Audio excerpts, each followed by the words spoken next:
Hello, hello, hello, hello, hello, hello, everyone. Welcome to another episode of Sree's daily global COVID-19 show. My name is Sree Sreenivasan, and it's my honor to convene this daily conversation. We usually are live 9 p.m. Eastern, but whenever we have guests from Europe, we have to do it earlier in the day. So it's noon Eastern time now, or whenever you are listening to this or watching this at a later time. Our topic today is social media and politics. Is there a more important topic at the moment in the world of politics than how social media is being used for it? We have a fabulous guest. He's an expert on the role of social media in campaigns, and he's the founder of the Social Media Research Center in the United Kingdom. He's a doctoral researcher at the University of Bath. Our guest is Tristan Hotham, and you can follow him at Tristan Hotham on Twitter. Please find him, please hit share right now so that your friends and family and colleagues and enemies can join us from around the world. Any trolls you like, let them know as well. We are live on Facebook, on Twitter, on YouTube, and on LinkedIn. And we want to hear from you, and we want to get your thoughts. So please tell us where you're watching from. Hi, everybody. I'm Sree, and I'm the Marshall Loeb Visiting Professor of Digital Innovation at Stony Brook School of Journalism and the founder of Digimentors, a website and a company that does social, digital, and virtual events consulting. Thank you so much for watching, and thank you for being here. This is episode 117. That means we've been on the air for 117 straight days of lockdown in New York. I myself left New York after 100 days, and my family and I are on Fire Island, about an hour away from New York City. But we are on lockdown here. We wear our masks everywhere, and I hope you are too, wherever you are in the world. My email address is sree@sree.net. We're always looking for speaker ideas, guest ideas, and sponsor ideas. We want to collaborate with you. If you have a way in which we could work together, I want to hear it. So please email me, and please connect with me on Twitter at SREE, on Instagram at SreenEt, and on YouTube, where my entire archive is available at SreenEt, youtube.com/SreenEt. We want to thank all our viewers for all these days. There are people who've watched almost every day and people who've watched every day. If you're joining us for the first time, this is our show. We're in partnership with Scroll.in, one of India's leading news, information, culture, and analysis websites. We've had, in our first 100 shows, 201 guests. 124 of them have been women, and we want to get more female guests, more diverse voices. Please contact us if you'd like to be on the show, if you have an idea that you'd like to pitch us. And you can see we've had people from 45 cities, 12 countries, and we've had doctors, nurses, authors, journalists, CEOs, founders, teachers, professors. We want to continue this, and we want your help, so please get in touch. We also want to thank our sponsors for making it possible for us to have this show. And so first, we want to thank Rutgers, the Global Entrepreneurship Experience.org. This is a virtual teen camp. You can sign up right now, or your teen can be signed up right now. And there are 2 parallel dates that you can see in July, 2 weeks, 20% off with the code SREE, 20% off with SREE, Global Entrepreneurship Experience.org.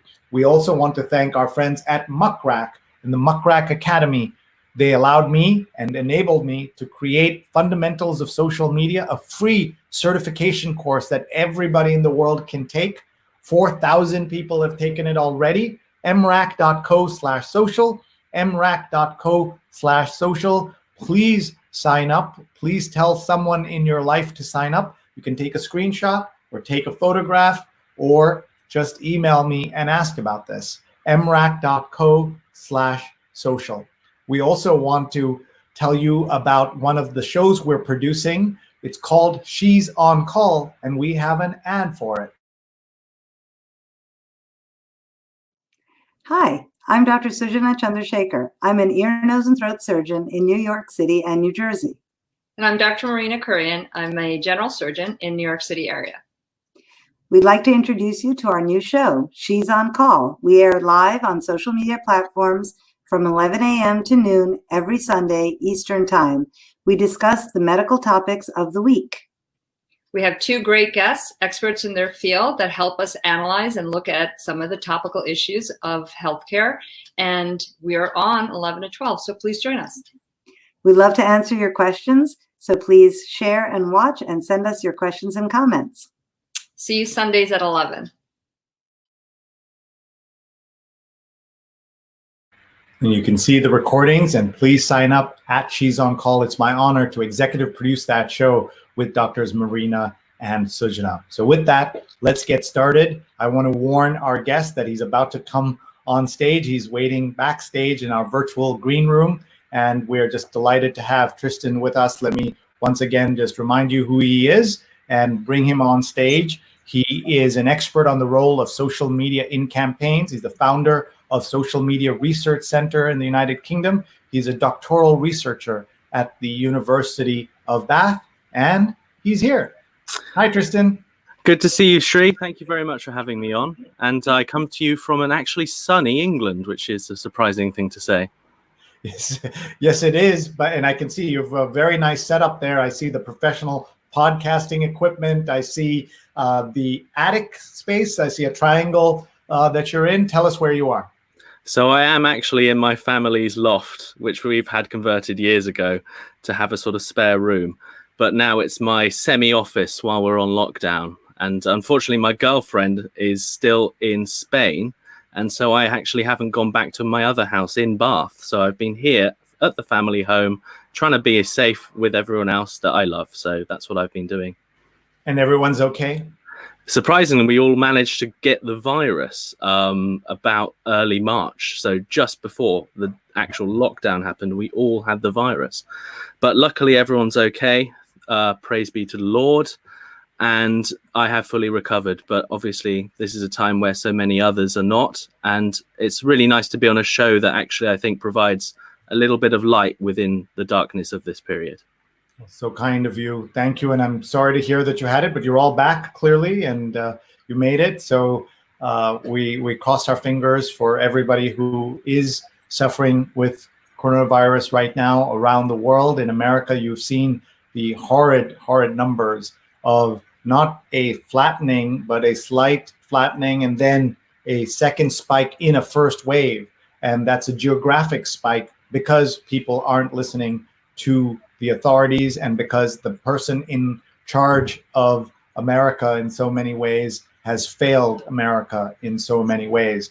But he's also the subject of some of the work that you're an expert on, social media and politics, and we will talk about all of those things in just a minute. One of the ways we do this show, Tristan, is we do what we call a global tour, and we see who's watching from around the world as people tell us where they're watching from. And we want folks to tell us that so that you can interact, and you can also tell us if you've been to any of these places, if you know folks there, if you've had a memorable meal there, or if it's on your bucket list of some kind. You should know that one of my guests said he's not using the word bucket list because, you know, it implies that there's he's kicking the bucket at some point. So instead, he's gone with list. And I think that works as well. So I think I may choose that as well, yes. Yeah, let's see who's watching. Jonathan's watching from Union Square, New York. Have you been?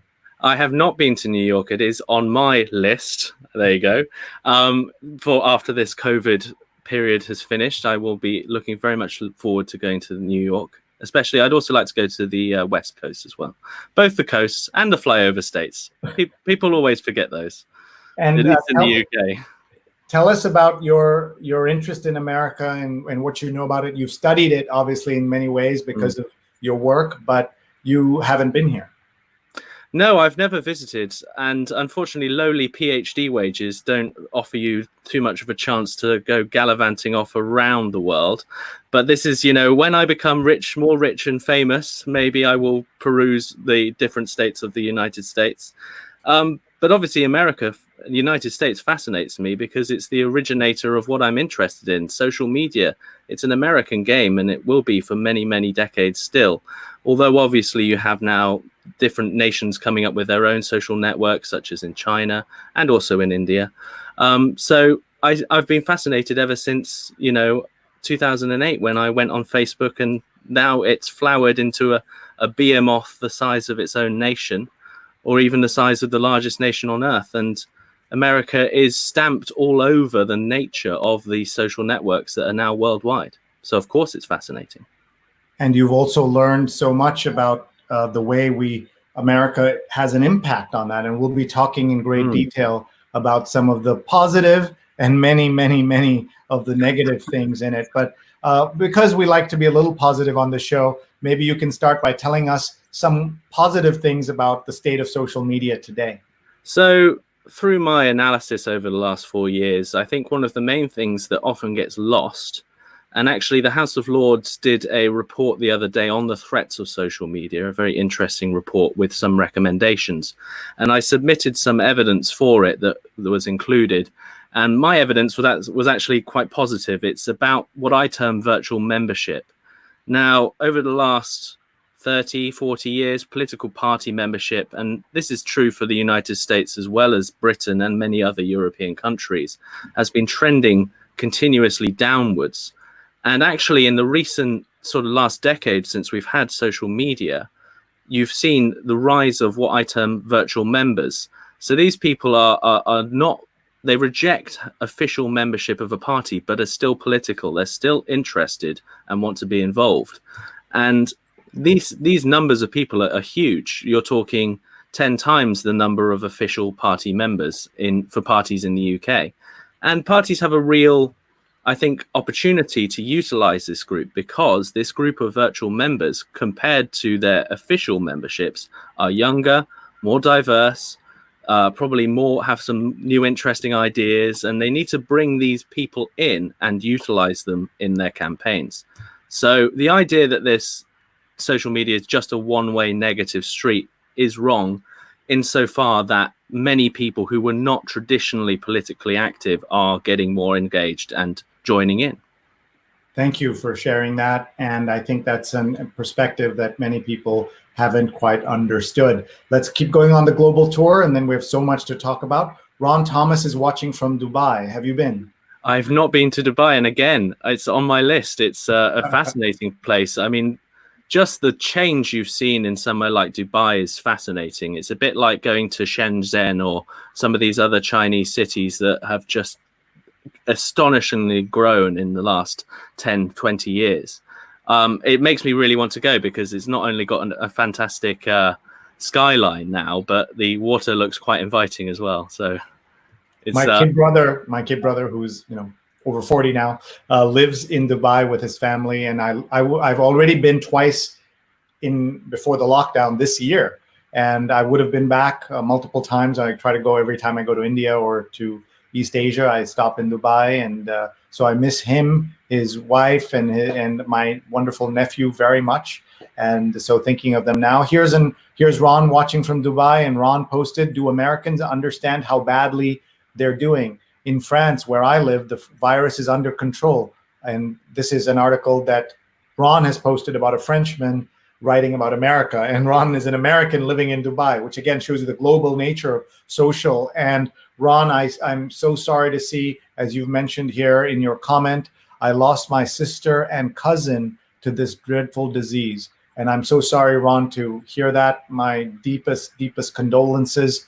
I wish you and your family the strength to get through everything. And this is how insidious this virus is, that so many people who we know have lost folks, and we don't even know about it because there's so much going on. And that's also the fault of social media in many ways. And the general media, there's so much happening. And so a friend of mine losing his sister and a cousin, that would have been big news. And I will reach out to him after this. But just think about how our lives have been upended by this. Go ahead, Tristan. Well, I mean, related to this, very early on, I was on the different Reddit sort of forums looking at the news that was coming out of China that wasn't really being reported on in mainstream news. And it did massively affect my mental health, I have to say. I saw very horrible things posted there. But it also made me realize we need to prepare. So I was actually preparing myself for what has now turned out to be a horrific global pandemic back then. And I think it's very important because as poor Ron has seen, this virus is horrific. For a while, I was worried that my mum's oxygen level was considerably declining and she would have to go into hospital. So this can take anyone, and we do need to be careful and take precautions.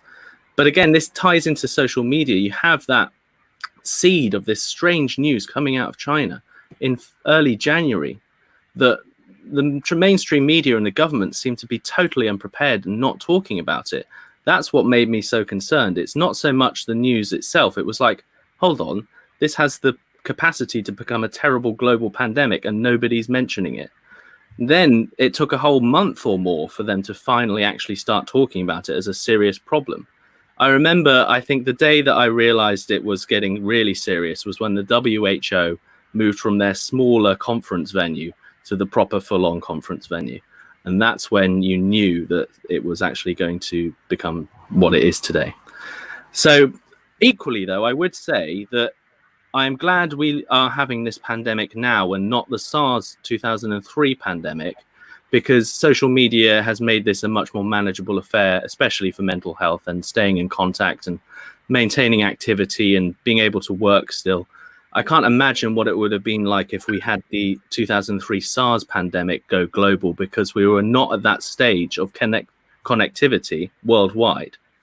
And every day I'm just thankful that social media exists. I know there's many negatives, but for us right here, right now, we're talking to each other from across the globe, and we are talking about issues that help people and address people. And, you know, having that outflow of a location for emotion, for turmoil, such as with Ron's terrible loss, it's something that's really important. And I'm so grateful that we have social media to, you know, tie us together and get through this. Thank you for your perspective on that. I think very, very important to know. Let's see here. Paloma's watching from Paris. We just mentioned France. You've been? I've been to France many times, but then it's not so far away. I especially love going to Normandy, and I've been to the south many times and Paris several times. It's a fantastic country, good food, excellent wine, and even better cider. I think that's the key thing. But better cider, did you say? Cider, yes. Oh, okay. I'm not a drinker, so I don't know, but I was supposed to be in Paris this spring, and that got taken away. One of the great cities in the world. Ellen's watching from New York City. Suresh is watching from Odisha in India. Have you been? No, I've not, but India is again on my list. It's okay. A fascinating country that gives me a lot of hope for the future, that such a large country can operate democracy relatively efficiently.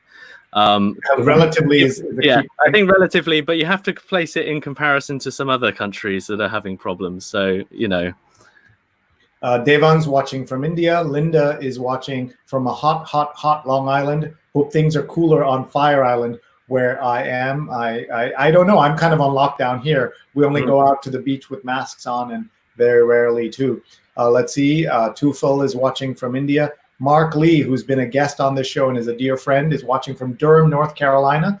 Definitely another hot day here in the Carolinas. Just finished watching the Wake County commissioners talking with the sheriff about his handling of the rioters, including the use of tear gas and need for racial diversity in city and county government. And we will be, I'll just mention here now, there was an unusual social media story just yesterday out of England about a young man. I'm just going to show you the story here. I think you can all see it. Police smash car window of man on way home from TV interview about police racism.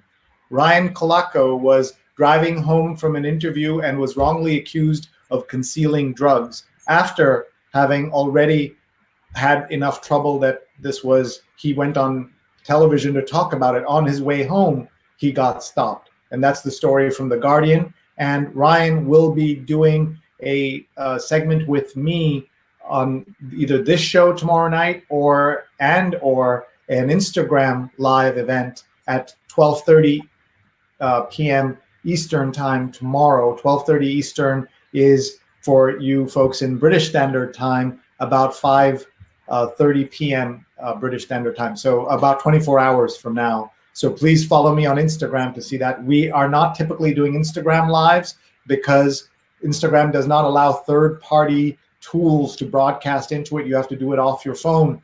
And so Ryan and I are going to do an Instagram Live for a change. As always, we want to try and learn what is working in these times. And I messaged Ryan and he wanted to talk. And so that's what we're doing. And you can see in some ways, Tristan, that England is not immune to the problems of police violence and racial inequality. In some ways, England invented racial inequality across the world and helped amplify it in many of the countries they went to. And but now they are also, I think, in some ways, encountering what's happening here with the protests, right? Wasn't it also in England that we saw some of the first statues being torn down in this series of? Yes, well, there's the statue of Colston in Bristol that was torn down by the protesters, and we've also had people going to Parliament Square for Black Lives Matter protests and marches, and there's been smaller ones across the whole country. And yeah, obviously that case, and sounds very interesting that you're going to be talking to the guy, is symptomatic of many more that are not, that don't make it into social media and go viral like that story did. There's obviously many other stories that happen all the time, and even slightly less dramatic stories as well, where they don't smash the window, that highlight, as you mentioned, systemic problems in this country as well as many others. And yes, Britain, obviously, we controlled so much of the world and we put our fingers into a lot of pies, and many of those pies were not so good. So yes, indeed. By the way, saying things like that on this show, when I say things about the US, I get the trolls coming out, saying things negative about India gets that. What is the British tolerance for or not fully pro-England comments all the time? I think that obviously you can set off any hive of sort of nationalist sentiment in most countries, and we obviously have that as well. I think, though, because we are no longer such a powerful country as, say, America, I think that the debate has slightly moved on to, it's not like we're not. There are issues continuing with some people still wanting sort of Empire 2.0 and thinking Britain's the best thing in the world. But I think most people are on a pretty level playing field and appreciate that we're just one of many different countries, and we have our own nice quirks and also some bad quirks as well. But yeah, like any nation, you're going to get the nutters coming and attacking you. But I think that there's fewer and fewer of those every year. Well, or at least I hope so.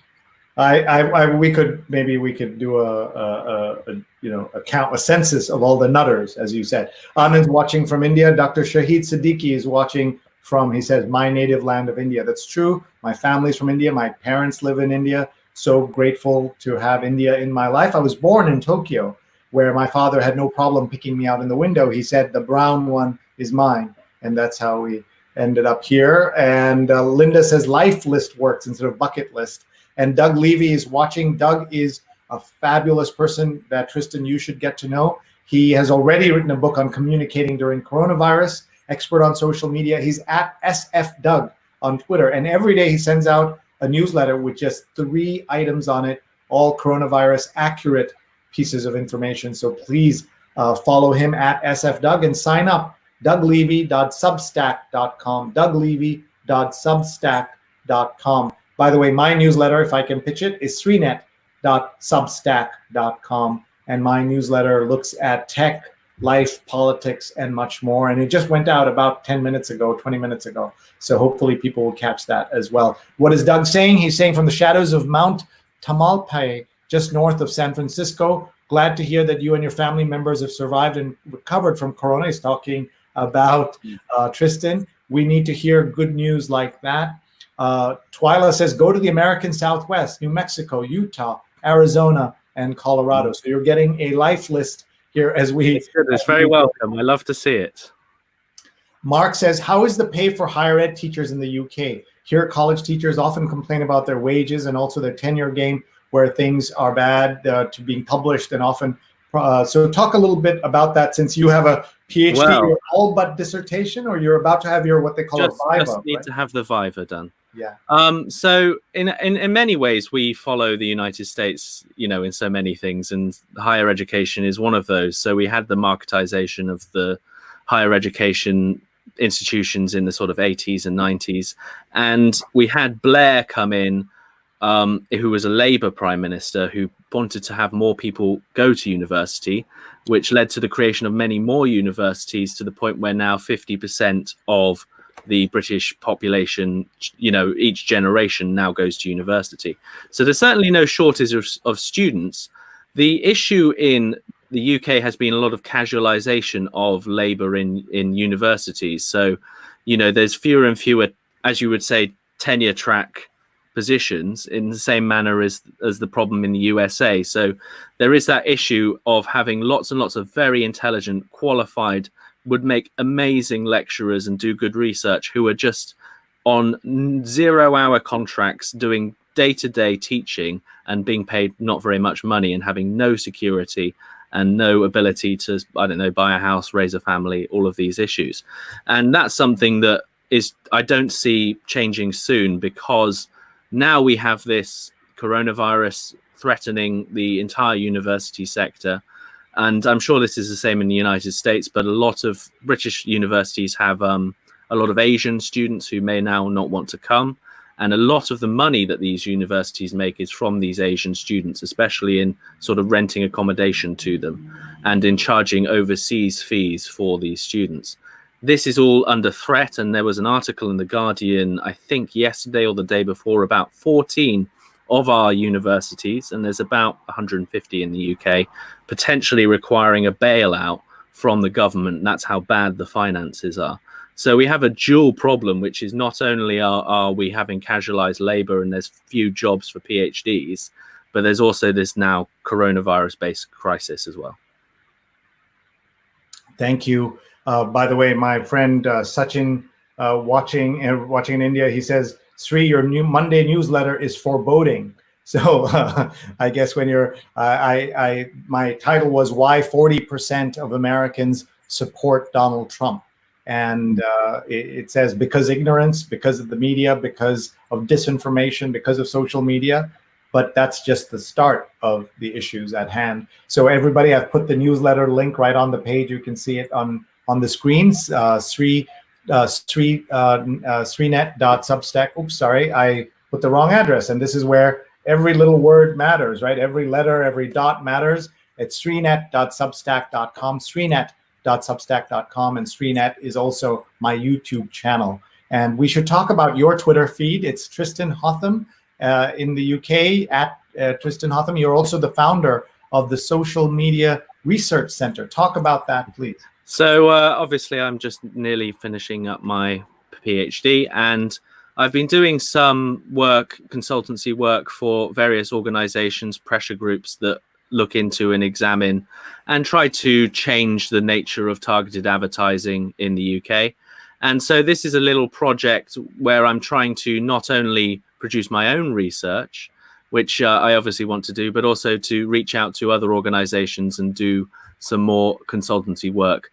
For example, I did a lot of work for Who Targets Me at the 2019 election, and we have a report coming out soon on our recommendations for how we can improve the targeted advertising regulation.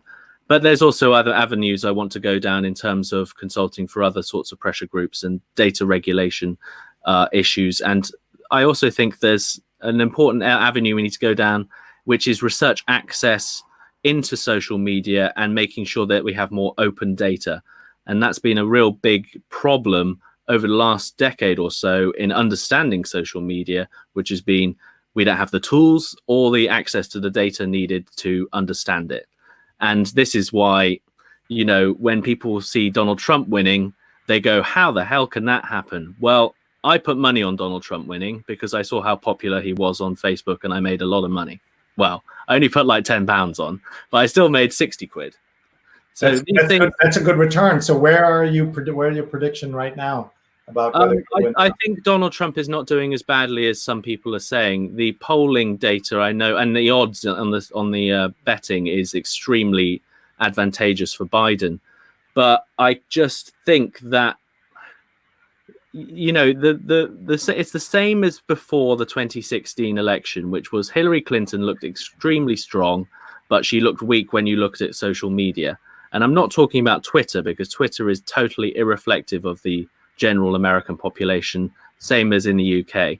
I'm talking about on Facebook, who is getting engaged with, who's exciting people to go out and vote. And I don't think Biden is doing that. His content is extremely middle of the road.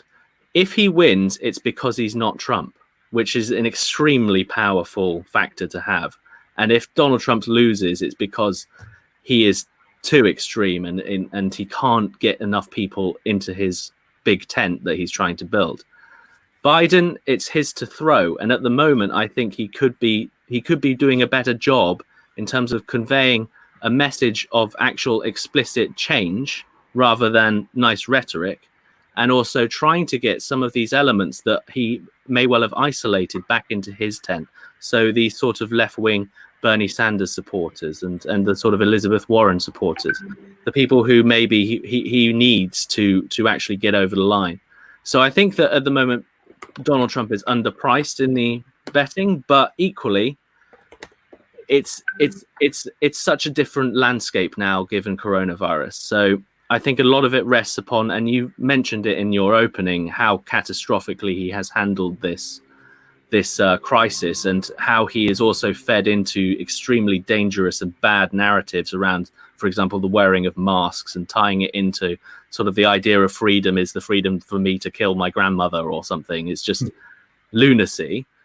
And so I think to many middle ground centrist voters, this is a real turnoff, even though they may well not particularly like some of the more left-wing angles of the Democrats.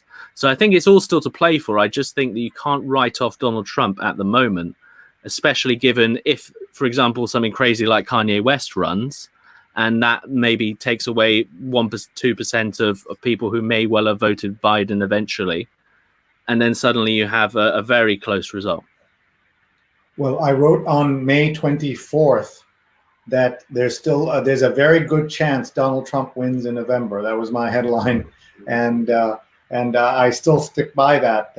Despite everything that's happening, it is not about common sense. It's not about what you see in front of you. It's partly the social media machine that he and the Republican Party have assembled, and then you inject in the Russians and disinformation and people who are working overtime to make sure that Donald Trump is elected, not because they necessarily love him, some of them do, but because of the chaos that comes from that, and a weakened America that comes out of Donald Trump. I would say when it comes to nefarious state actors and all of this talk of bots and trolls and misinformation, you have to remember that I think the main reason Donald Trump won is because his voters turned out and they were excited to go and vote for him. Right. The influence of Russian trolls and bots and all of these nefarious actors make up a very small amount of social media, because at the end of the day, people don't trust a random person on the internet. They trust their friends. And this is why social networks like Facebook have been so powerful. It's because you start inputting your own opinion, but you do it to your friends, people who you can actually influence, and you add your seal of approval to a position. That is actually a powerful way of altering someone's potential vote choice.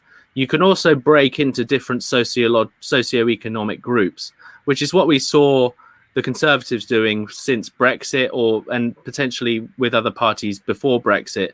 It's about taking traditionally white Labour voters in the north, or your Rust Belt, you could call it, yeah? And then you get in your message there effectively into a certain number of people, and then those people go off and influence the rest of the people. So it's more of a cascade. And in my studies of the 2019 general election, I would hasten to add that I examined almost every targeted ad that was sent during that period, and Facebook did an incredibly good job of removing bad faith posts, so that you're not going to see any Russian troll stuff from targeted ads. You may well see it from other avenues, but equally, there were some dodgy things which we can talk about later in terms of the 2019 election. There was plenty of dodgy examples of what are called like third party pages appearing, and it's something that you'll see. I mean, there's a bunch of things that happened in the 2019 general election that 2020, and I think I think we should probably reframe the question around that in a minute. No, I think that's fascinating, and I will point out that one of the things that you've emphasized is the importance of the social media prowess of the candidates, and their being out there and having a good ground game, as they say, on the election front in campaigning, but also online. And this is one of the things that gives me pause. You are looking at Kevin Roose, by the way, fabulous journalist. Everybody should follow him at Kevin Roose, who every day he posts this. What are the top performing Facebook link posts by US pages? And you can see how many, some of these names won't mean anything to people around the world, but some of these are some of the most conservative, hateful, racist, and misogynist people in the world. And I'm not even talking about Donald Trump, posting and commenting and sharing information. And so as much as Facebook and others do their best to cut down on this kind of misinformation, you see it here as well. So this was from my newsletter that just went out, as I said, a few minutes ago. If you are not a subscriber, I hope you will sign up. It is sreenet.substack.com, and here is the approval ratings of Donald Trump. You can see at this moment the approval ratings are higher than it was in January of 2018. So you can see that. And the disapproval is only about the same as it was in January 2019 and about the same as it was in October 2017. So that tells you that there's a lot more going on here, and that any complacency that Democrats have about Trump losing automatically are misplaced. Exactly. It's thinking that Twitter is real life, and it's not. Facebook is closer to what the average United States citizen or British citizen is probably consuming. And yeah, I've seen like Ben Shapiro is like second on that list. I think there was just CNN, and they're pretty centrist, really, aren't they? They're left of center, I would say, but pretty centrist. And was there any sort of left-wing group? Or I didn't notice one on there. So. No, so I mean, this is also ties into why the regulation between Twitter and Facebook is so different. And obviously, when you're talking about organic viral content, our peer-to-peer relationships we have on there, which is totally different to targeted advertising, you have to appreciate that Facebook is more right-wing. It has more old people. Facebook is actually not growing anymore in terms of the number of people using it. What's happening is that fewer younger people are joining, and there's a few more older people joining. And essentially, it's now static, but getting older. The only growth markets for Facebook worldwide are in places like India, but even then, they have rapidly grown and are also reaching saturation levels. So they are essentially reaching as many people as they possibly can, which is a lot. I think it's basically over 2 billion Facebook users now. Twitter is not used by as many people. I don't know the statistic for the United States. I have the statistic. Hold on one second. I'm going to show you some. Remember I mentioned earlier my social media course. It's from Muckrack Academy, mrac.co/social. Everyone should sign up. Well, here we commissioned with Muckrack, we believe, to be the most up-to-date information about the size of all these platforms. Oh, and wonderful. for you to use it in your work as well. And we committed to updating it. But of course, you know that TikTok had a crisis in India as all these apps got pulled down. Chinese apps got pulled down. And along the way, TikTok was caught in the crossfire, and about 20% of their audience is in India. So this is updated as of June. So let's take a look at it. We call it the Buzzin' Dozen. And up on top is Facebook, YouTube, WhatsApp, WeChat, Instagram, TikTok. They're at 1 billion, at the fastest to 1 billion. Messenger. This is a really great piece of research you've done here, and it makes a really good point as well, which is that WhatsApp and Messenger and these private messaging servers is so central now to how social media is being consumed and used. and we have absolutely no idea what's going on in there. I remember during the 2019 general election, WhatsApp was actually used a lot in Indian communities in Britain to share messages about the Muslim mayor of London, Sadiq Khan. And they were actually sending to each other around these groups fake news about him sort of celebrating the terrorist attack and these sorts of disinformation. And obviously, because it's a private encrypted network, there's no way of stopping any fake news or nonsense on there. So actually, when we talk about the threats of social media, there's this giant hidden iceberg that's just sitting right underneath us. And obviously, because it's private and it's about, you know, conversations with certain select groups, how are we ever going to really regulate that? Because we're not going into people's houses and stopping them having their private conversations around their dinner table. I don't know how we address this new major problem. It's also why I think we don't want to too heavily over-regulate many of these areas, because it's easier to combat these problems if they are out in the open. If you have huge amounts of disinformation, racism, and terrible content spread through secure servers like for WhatsApp, how are we ever going to get a handle on the problem or understand it? The other option is they maybe open up research avenues for us to understand what's going on WhatsApp, maybe anonymized data and things like that. But again, there's no access for these things. And that's so I'm not confident. Yeah, and when you look at these numbers, I mean, you study these all the time. What do you make of Twitter being, you know, of course they're doing really well, 300 million users, and I'd like to say they punch above their weight. That so many people the press loves talking about Twitter because they're on Twitter, and the president is on Twitter, and celebrities, and sports stars. I think I quite like to write an article about defending Facebook and really attacking Twitter, because many of the things that make Twitter such a great place to be, and actually many of the complaints leveled at Facebook are exactly the same on Twitter, but worse. So in Facebook, you have your network is based around your friends and family. That inherently grounds it and makes it a totally different thing to Twitter. Twitter is an open network where you rise up the hierarchy based upon the content you create. And as we've seen over the last decade, what people want is salacious, over-the-top, exaggerated, terrible content that is ridiculously full of sentiment, like very angry or very happy. And this just creates a totally terrible hierarchy for the conveyance of information. People are drawn to the extremes. And so Twitter has become this terrible hive of ultra-racists and ultra-left-wing people. It's essentially a bit like having communists and fascists fighting in the streets in the 1930s, but digitally. And I feel like Twitter gets essentially let off quite a lot because Facebook is in the lens of the media and obviously since the Cambridge Analytica scandal. But essentially, Twitter is designed, I think, to be divisive. And we should really be discussing that, I think, more as a society, that such a small number of people control both what we talk about in the news and also, to some extent, they are part of an elite that is driving the political decisions that are taken in a country when most normal people are not on Twitter.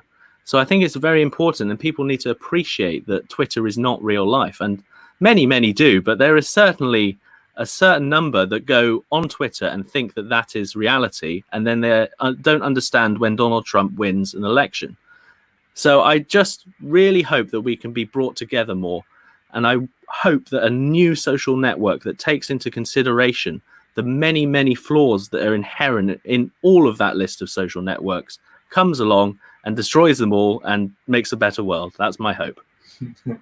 You are an optimistic person, aren't you? And in fact, that's you have to be at the moment. I mean, yeah, otherwise you wouldn't wake up in the morning. I did an episode on humor very early in our series, and we said we have to laugh because otherwise we would cry. And people who are just tuning in, our guest is Tristan Hotham, who is an expert on social media and campaigns, and also a survivor of coronavirus. He and his family, him and his mother and father, is that correct? Yeah, and my brother. But my brother had no symptoms, amazingly. But he is a bit younger than me. I'm 29.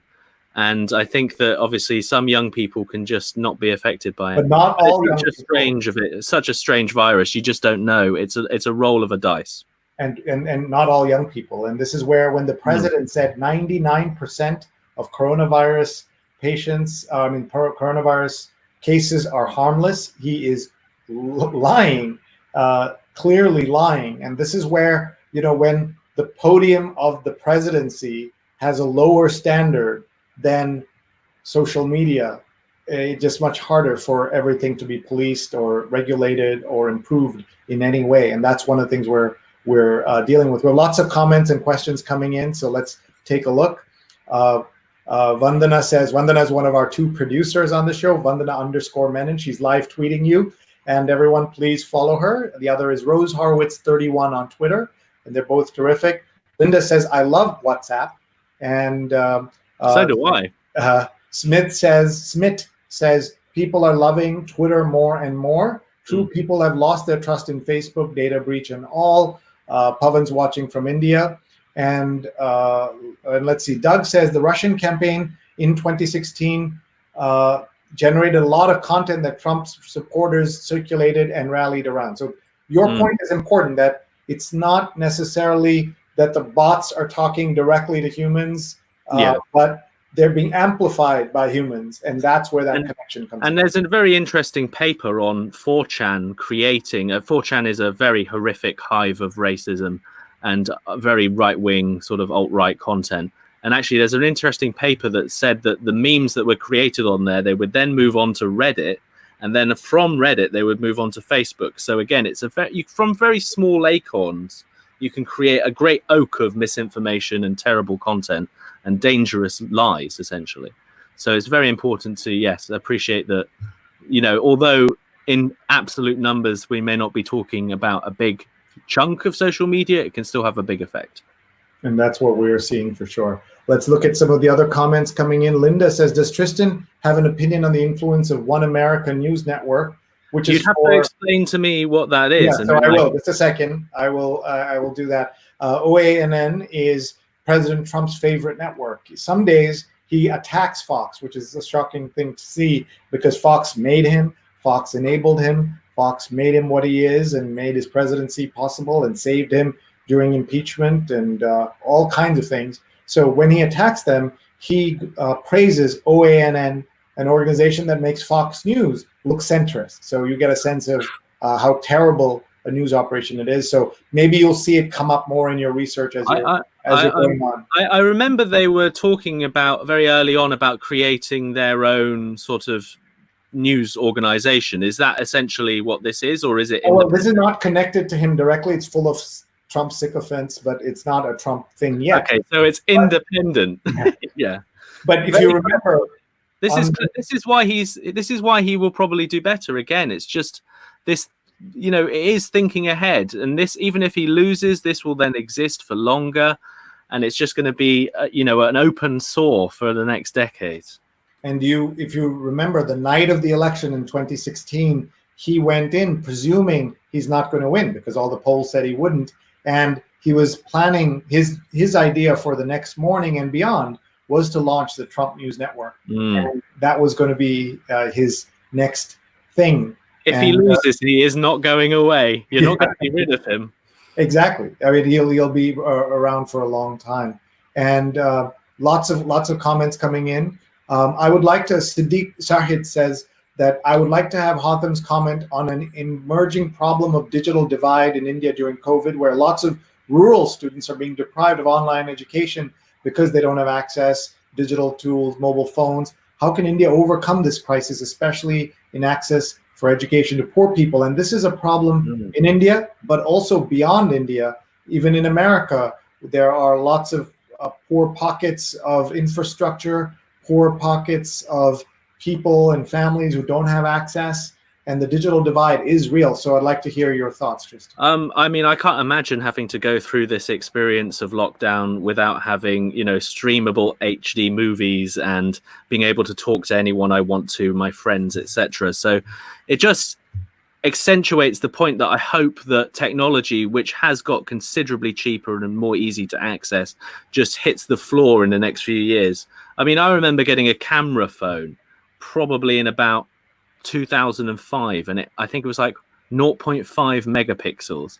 Now you can get a camera phone with a 20 megabyte, 20 megabyte camera for like £50 in the UK. So technology is getting cheaper. So I hope that someone, maybe a thoughtful company, can come along, or a charity that can produce extremely cheap phones. And then obviously we need the networks associated with it. So we need to have potentially maybe some sort of subnational or multinational organization that works to get satellites firing their 4G and 5G at areas that have blackout. Obviously, huge strides have been made in the last 20 years. I mean, everyone now accesses social media through their phones, not on laptops or desktops.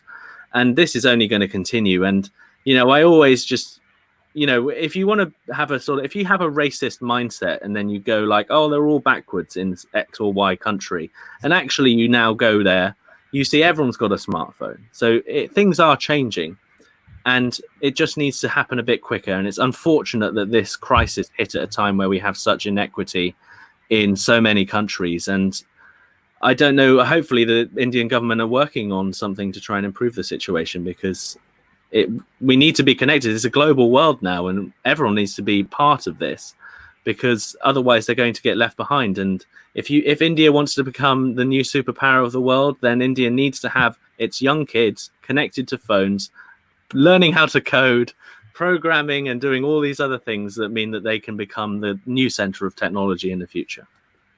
I got to say, you're one positive, utopianistic kind of guy, because you're always saying you're hoping there will be somebody who will fix these problems. Well, I think I could do it. I think any of us could organize and come up with the means. You go and talk to Elon Musk and you go, hey, we need to get some 4G into Indian sub-regions which have no access. And he'll be like, yeah, that's possible. We just need to get a satellite out there. We need $500 million. The issue is getting the money to go and do that. But maybe then you manage to go and talk to Narendra Modi and he goes, yes, this is a good idea. This will push India forwards and help us combat, China and blah, blah, blah. And it suddenly snowballs into something that actually happens. All you often need is a seed, and you can enact change.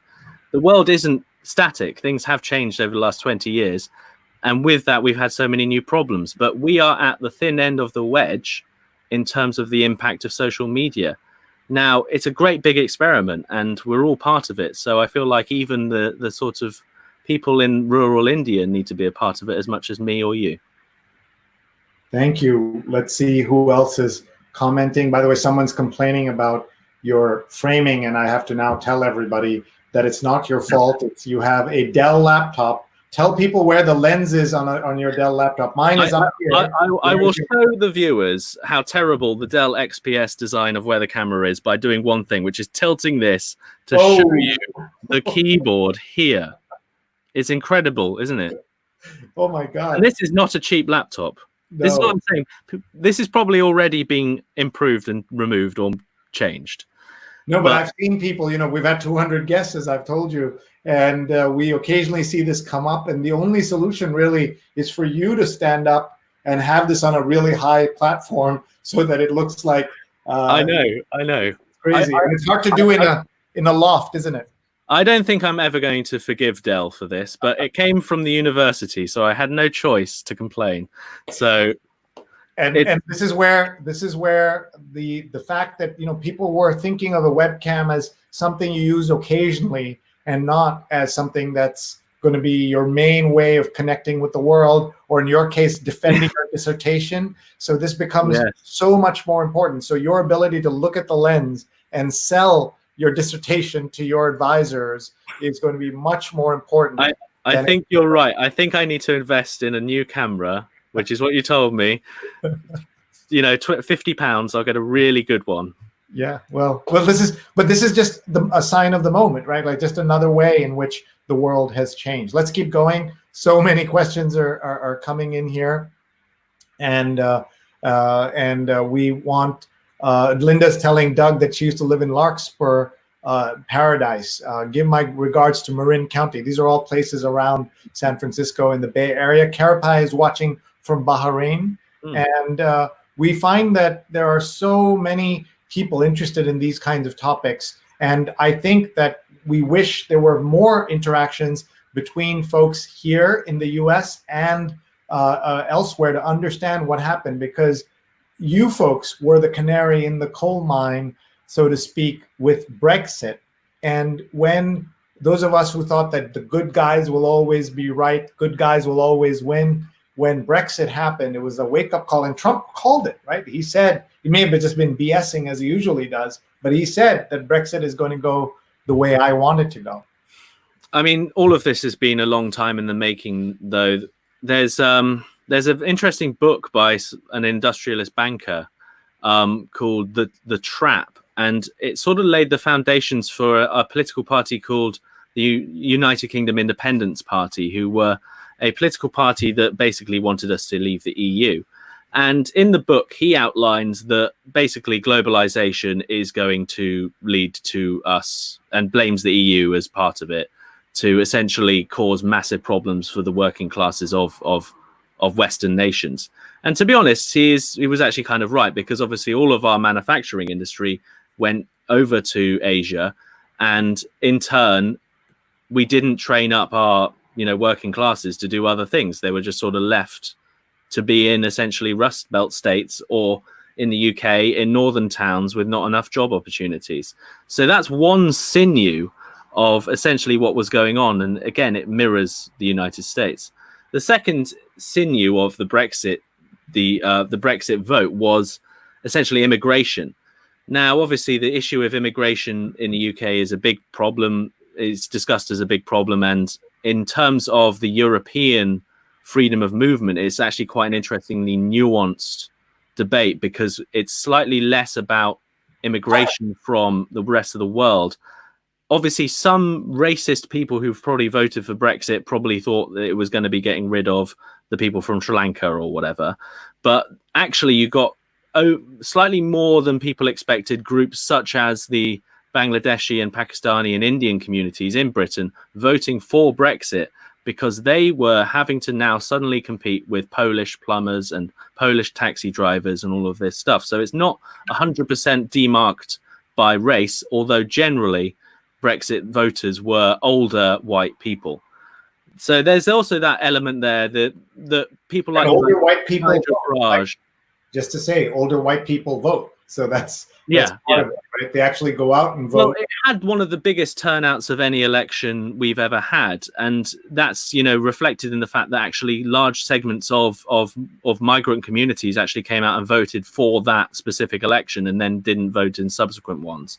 So it's a very muddy situation. I don't know if something was in the air, but something obviously was in the air, and then we voted 52-48 to leave. The thing with this is we had the election. Sorry, the second referendum, when it happened last year, what was that number? The comparable camps, what was the number? It was 52-48 in the 2016 Brexit referendum.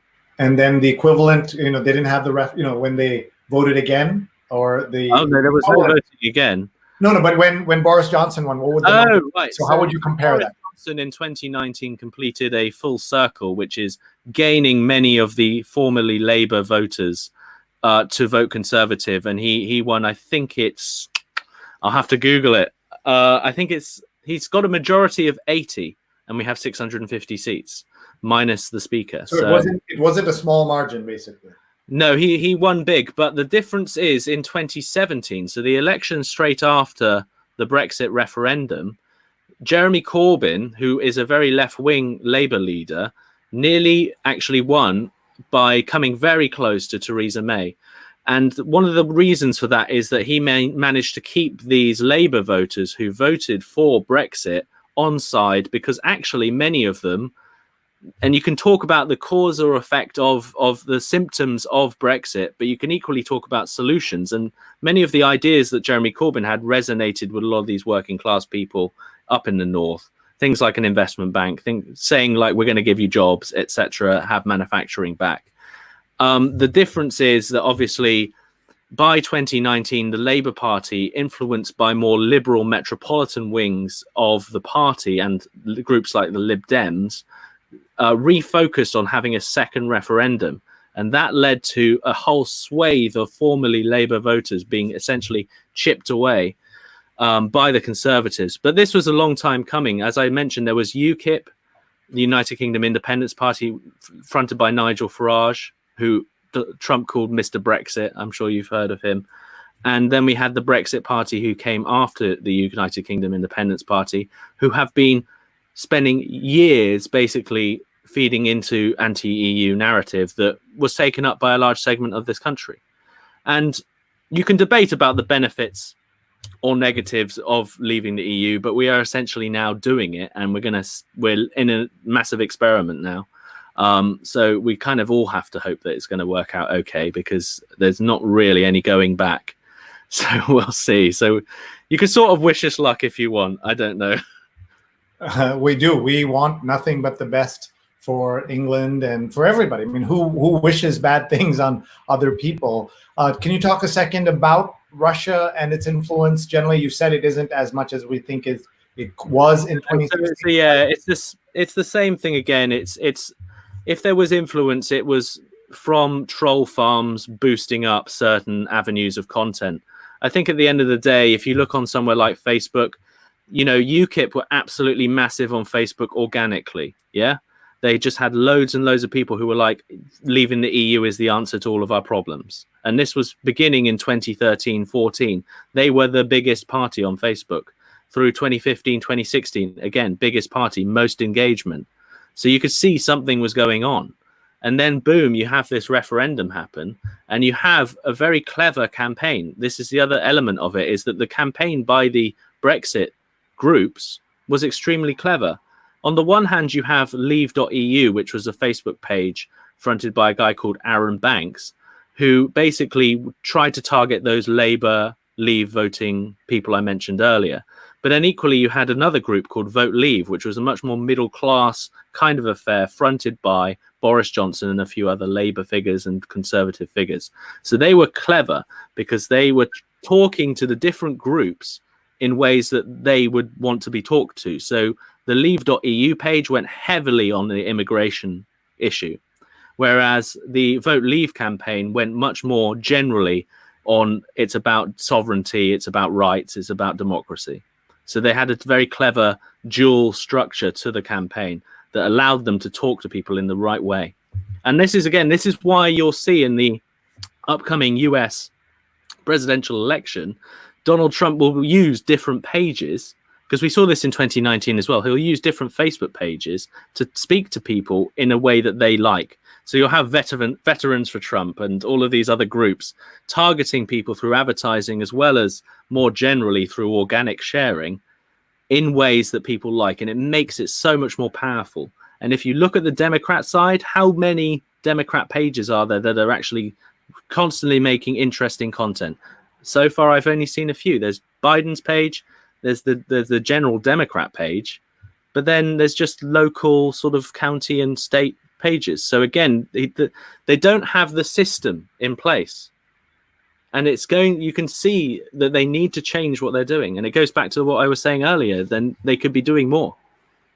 And I know that this is going to be a problem for these, for the Democrats, because they're not focused on it and they are not focusing on it. That's one of the issues. I just want to show everybody. Last night, we had a conversation with a candidate for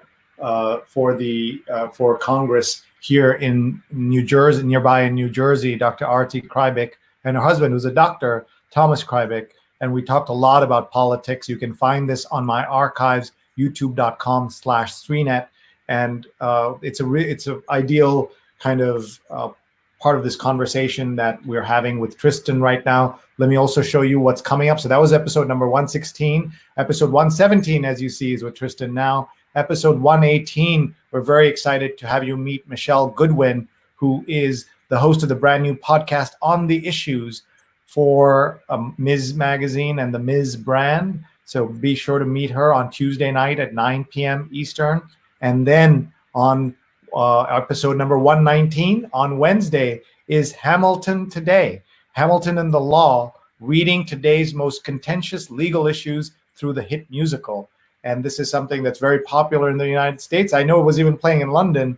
The musical was, I'm not sure it's still playing. And then on Thursday, we have a very important conversation about the K through 12 education system in the US. And Professor Pavan Dhingra, the author of Hyper Education and an Amherst College professor, will be here with Aaliyah Wong, who is a journalist covering education, families, race, and gender. So that should be a fascinating discussion. So please subscribe to our YouTube channel so you can set yourself little reminders when these come up. And please email me if you have any questions or suggestions. Let's give Tristan a chance to give us a couple of final thoughts. Firstly, those shows look fantastic. I'm yet to watch Hamilton. I still need to get my Disney subscription in order to watch it. I think that obviously social media is a great experiment that we're all within now, and we're not going to be going back. Some people kind of are becoming neo-Luddites, wanting us to go back to the way things used to be through banning social media, banning targeted advertising. But I think it's better that we try and harness this tsunami and steer it in a way that we get the benefits of it without having so many of the negatives. And unfortunately, it's always going to have downsides, because at the end of the day, it's us humans that are on this sort of giant networks, and humans are fallible and we're imperfect. And so there's always going to be problems. So you're never going to make a perfect system. So it's just about how can we improve regulation? How can we develop new systems to get the best out of social media, highlight the fantastic elements like being able to talk to people across the world right now during a horrible coronavirus pandemic, and minimize the negative problems, and hopefully utilize it to bring people together, because at the moment it is seeming to drive people apart more. But these are all fixable problems. I want to highlight that. These are certainly fixable, because if you look under the hood of the car, of the vehicle of social media, inherently it's not a bad system. It's just that we need to change a few things. We need to change a few cogs and a few screws. Well, I would love everybody to follow Tristan and check him out. I'm just going to share his Twitter handle here. It's we're going to show you his Twitter page. It's Tristan Hotham, and we want to get him up to 1,000 followers. So everyone, please follow if you can. It may not happen on this call, but he's out there talking, and he's leading social media RC for Research Center UK. So follow his work there. And I love his old-fashioned papyrus type Tristan Hotham. Are you familiar with the YouTube trend of medievalifying? It's called bardcore. People are remixing modern songs as medieval. I urge you to check it out. It's great fun. Bardcore. I love that. Bardcore. Type it into YouTube. I will. And we are big fans here of Shakespeare, and the Bard will always be that for us. We had a wonderful session we did with two of your colleagues in the British academic circles. We talked about Shakespeare and pandemics with Professor Emma Smith, who's at Shakespeare Studies in Oxford, and Professor Carol Rudder, Shakespeare Studies at the University of Warwick, and my colleague, Linda Bernstein, social media consultant, who has a PhD in English literature. And that was episode 58, which was a lifetime ago since your number, episode 117. So that gives you a sense of how long we've been at it without a break, and how grateful we are to everyone for participating. I tip my hat to you in a traditional Bard style, your effort you've put into this. So well done. Thank you very much. And so we're going to say goodbye to you. We have a couple of more things we'll do on this show, so please stay tuned. And everyone, please follow Tristan. Thank you for your time, Tristan, for your energy, for your insights. I'm very, very grateful. And we will have you back, if you're willing, to talk as we get closer to these elections and whatever happens in the next. Thank you very much. It's been my pleasure. And I wish you all a very nice afternoon or morning, wherever you are in the world. Or night. And night. Past midnight. It's already Tuesday in some places. I do want to say that, Tristan, when you do get to New York, well, by then you will be Dr. Hotham. We'll have a celebration with a lot of our viewers here in New York, and we'll tip a glass. We'll raise a glass to you. Thanks very much. Appreciate that. Thank you very much. And that was Tristan Hotham. Please follow him on Twitter. And thank you for watching another episode. One of the things we do on the show is say their names. We had an interview with Professor Kimberly Crenshaw of Columbia University, who told us to share their names, to say their names. She's the one who coined the term intersectionality, and a term that has great importance at this moment in history. And so I'm going to say their names, and we are going to do that right now. This is a cover of Titus Kaffer's Time magazine cover of a young child taken away from his mother. And on the right is a picture of young George Floyd with his mother. She would die 2 years almost to the day that he would be killed. And now they are buried next to each other in Houston. He was killed, of course, in the town of Minneapolis. And here are their names: Trayvon Martin, Yvette Smith, Eric Garner, Michael Brown, Laquan McDonald, Tanisha Anderson, Akai Gurley, Tamir Rice, Jerame Reed, Natasha McKenna, Eric Harris, Walter Scott, Freddie Gray, William Chapman, Sandra Bland, Darius Stewart, Samuel DuBose, Janet Wilson, Kaylin Rockmore, Alton Sterling, Philando Castile, Joseph Mann, Terrence Crutcher, Chad Robertson, Jordan Edwards, Aaron Bailey, Stefan Clark, Danny Ray Thomas, Antoine Rose, Botham Jean, Tatiana Jefferson, Michael Dean, Ahmaud Arbery, Breonna Taylor, and George Floyd. To that list, we must add the name Rayshard Brooks, who was shot and killed on camera 2 weeks ago in Atlanta, in a very tragic story as we all watched it unfold. And we also want to add to that list the name of one of our guests who was on our show. He said that his brother, elder brother, Ryan Boudou was our guest, and his older brother, Ravi Boudou, was a victim of police violence. And he talked about it on the show. You can see it again in our archives, youtube.com/3net. Everybody, please take a look and understand that story. And a reminder that tomorrow, in addition to our regular 9 p.m. show at 12:30 p.m., we're going to have a very unusual guest. We're going to meet Ryan Colico, who had this happen to him. He had the police smash his car window on his way home from a TV interview about police racism.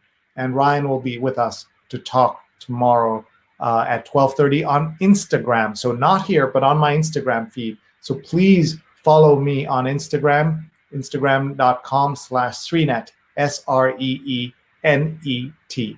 And with that, we want to thank our sponsors for their wonderful support of this show and the various things that we do online. globalentrepreneurshipexperience.org. Get 20% off with the code SREE. It's a virtual teen camp. So if you have a teen, tell them about this. globalentrepreneurshipexperience.org. And that's from Rutgers University. We also want to thank our friends at Muckrack for giving us the resources to create a brand new free certification course. Anybody in the world can attend. It's about 2 hours of content. You can take it in 2 hours or 2 days or 2 months. It's open to everyone, all backgrounds, all ages, all interests. mrac.co/social, mrac.co/social. More than 4,000 people have taken this course, and so can you. And finally, an ad from our friends who are creating this important new show called She's on. Hi, I'm Dr. Sujana Chandrasekhar. I'm an ear, nose, and throat surgeon in New York City and New Jersey. And I'm Dr. Marina Kurian. I'm a general surgeon in New York City area. We'd like to introduce you to our new show, She's on Call. We air live on social media platforms from 11 a.m. to noon every Sunday Eastern Time.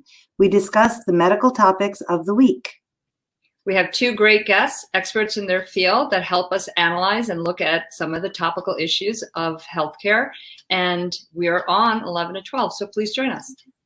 We'd love to answer your questions, so please share and watch and send us your questions and comments. See you Sundays at 11.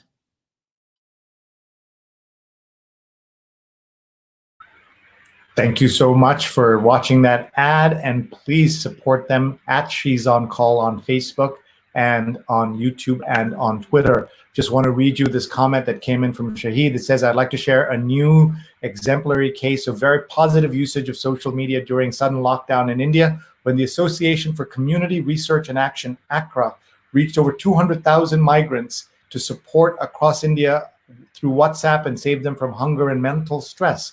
ACRA. I look forward to learning more about it. Please email me, sree@sree.net, SREE@sree.net. Jonathan says, great show. Mark says, great conversation. And Tristan should know that Manuel is watching from Spain. Tristan's girlfriend, we were told, lives in Spain. So that's a nice coincidence there. And Ellen is watching and says, thank you, Sree, and thank you, Tristan, for watching. With that, we're going to say goodbye to everybody. Thank you so much. Please join us. Please follow me on Twitter, SREE, and SreeNet on Instagram. We'll see you 12:30 tomorrow. That's 12:30 p.m. Eastern time, about 20 hours from now, 23 hours from now, when we have the live session with Ryan Colico, who was trending worldwide about his run-in with the police twice in a row, including when he was coming home from the police, from a TV interview when the police stopped him. Bye, everybody.